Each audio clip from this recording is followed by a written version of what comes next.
Hello, Steve Fletcher here, and welcome to the Everything Guide to Learning to Play Guitar. Before we get started, can I ask you please to like this video, subscribe to my YouTube page, and really help me grow my business. Also, if you've got time, head over to FletcherSteve.com, where you'll find a multitude of resources constantly being updated to assist you with your day-to-day guitar playing needs. Okay, so new song time, and excitingly, a brand new chord for you to get to grips with. It's always a nice thing to do when you get to a brand new chord, something new, something more challenging to do. Of course, your old chords are that little bit more familiar to you, so there's always that little bit of an overlap where you have a new chord and you're trying to slot the how to do it in. It doesn't always happen straight away. You do have to sort of maybe give it a couple of days or a good amount of practice to get that new chord as tightened up as all your older chords. All right, this is completely normal.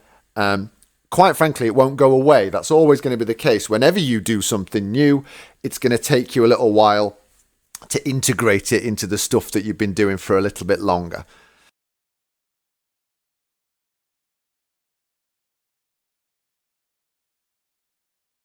So let's take a look at that A minor chord. Finger 1 on string 2, fret 1.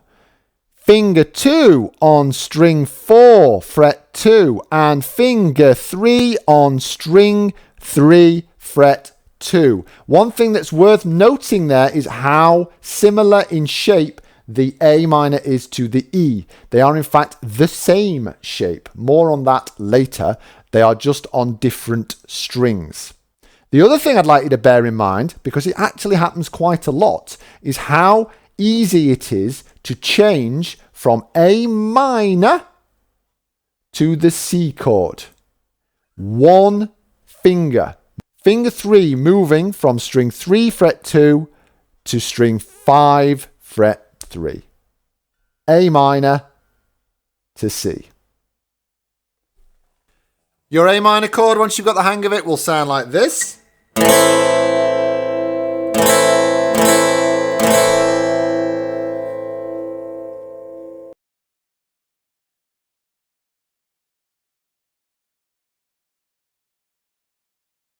All right, so let's take a look at your new song, This Charming Man by the Smiths. And crucially with this one, we've got two things that are new for you. Number one, you've got your A minor chord. Okay, now your A minor chord is not too dissimilar to the E chord in shape. So again, I don't think it's going to take you too much time to get to grips with it. It is essentially that same shape as the E, but on different strings. The important thing for this song is this is the first song that you've done where you will need your capo. Now, don't panic if you've not got a capo just yet. You can still practice, playing along, get your metronome out. You can still practice it. It's just that you won't be able to play it to the real song when you get to it. All right.